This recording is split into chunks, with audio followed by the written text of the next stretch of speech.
दोस्तों आज आपको खेतों की सैर कराते हैं। ये देखो कितना सुंदर गन्ने का खेत खड़ा हुआ है। मेहनती किसान अपनी मेहनत द्वारा। पश्चिमी उत्तर प्रदेश का एक गांव है। पश्चिमी उत्तर प्रदेश में गन्ना बहुत ऐड से होता है, इसीलिए मिठास घुली हुई है यहाँ पे। और धरती का स्वर्ग कहे जाने वाला क्षेत्र है, क्योंकि कश्मीर में आपने देखा है लैंडस्लाइड हो जाती है, बड़े बड़े पहाड़ हैं, बर्फ़ गिर जाती है।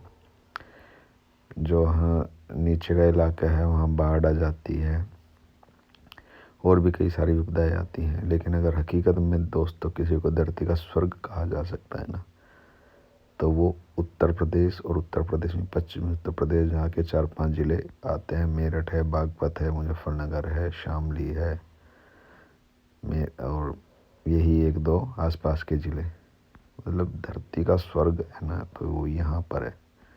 इसके अलावा धरती का कहीं स्वर्ग नहीं हो सकता मेरे हिसाब से।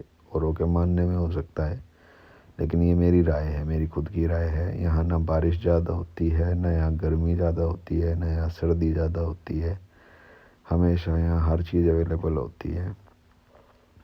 तो बहुत ही सुंदर जगह है, बहुत ही अच्छे लोग हैं, मीठे लोग हैं।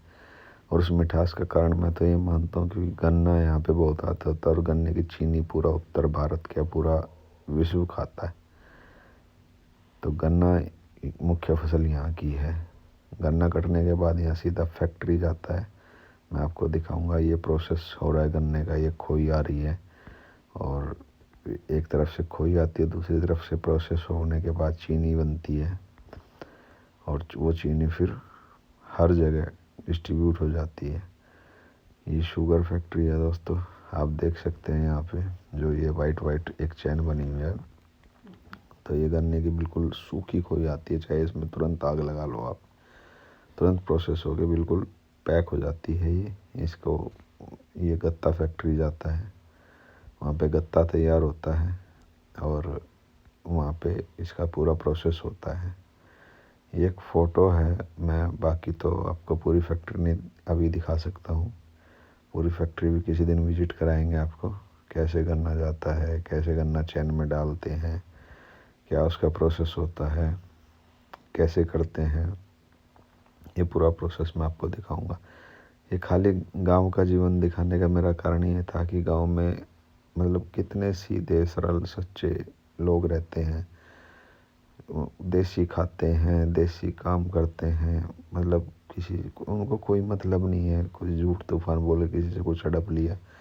बड़े सज्जन लोग हैं, बड़े सीधे सच्चे लोग गांव में रहते हैं। और गांव में ऑक्सीजन, प्रॉपर ऑक्सीजन मिलती है, साफ़ सुथरा वातावरण है, चारों तरफ हरियाली है, पेड़ पौधे हैं, बड़ा मन लगता है दोस्तों गांव में आके।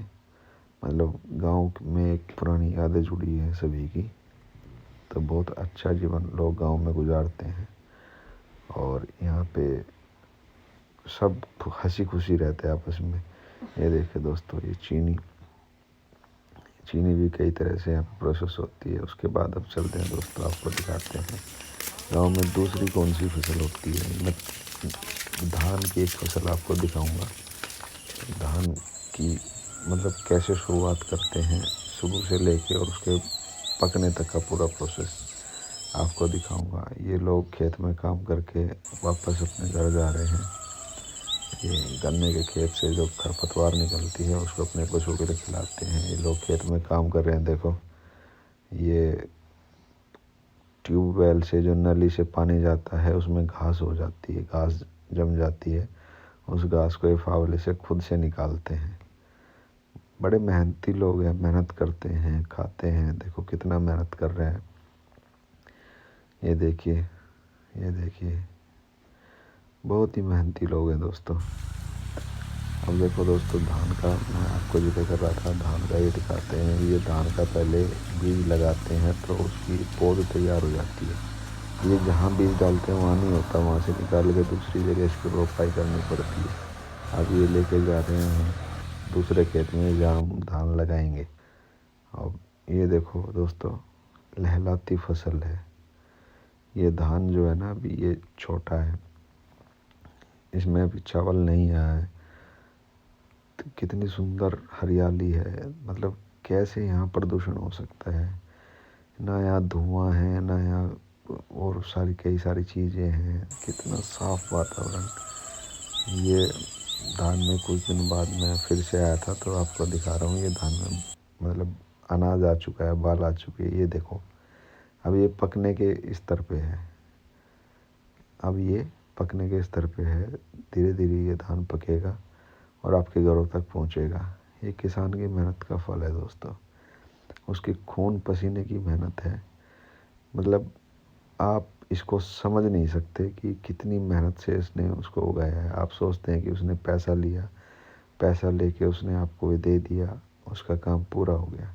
चलो ये आपकी नज़रों में हो सकता है, लेकिन उस किसान की सही कीमत तो दोस्तों कोई भी नहीं लगा सकता भगवान के सिवा। दोस्तों आप सोचते हैं कि आपने पैसा दिया और उससे अनाज ले लिया, लेकिन क्या ऐसा ही है? दोस्तों वो आपसे पैसा तो लेता है, लेकिन अगले साल की फसल फिर से उगाने के जितना ही पैसा लेता है। अगले साल फिर से फसल उगाएगा, फिर से फसल आपको देगा और फिर से पैसा लेगा, फिर से अगले साल की फसल उगाएगा। केवल इतना प्रोसेस है दोस्तों। अगर किसान मेहनत नहीं करे तो वो फसल भी नहीं उगेगी। किसान पैसा आपसे अपनी मेहनत का नहीं लेता है, वो केवल फसल का आपसे पैसा लेता है। उसकी मेहनत का तो दोस्तों कोई मोल ही नहीं है। आप अगर एक दिन क्या 1 घंटा भी खेत में मेहनत करके देखोगे ना, तो आपको अंदाज़ा होगा कि वो 24 घंटे जो मेहनत करता है ना, वो मेहनत कैसे होती है, वो मेहनत कैसे करता है। तो दोस्तों जब भी आप एक अनाज का दाना खाते हैं, कम से कम एक बार किसान को याद ज़रूर कर लिया कीजिए। और दोस्तों ऐसी ही वीडियो के लिए चैनल को सब्सक्राइब कीजिए, वीडियो को लाइक कीजिए, शेयर कीजिए और बेल आइकन का बटन प्रेस कीजिए, ताकि और भी वीडियो आपको सबसे पहले मिलती रहे। धन्यवाद।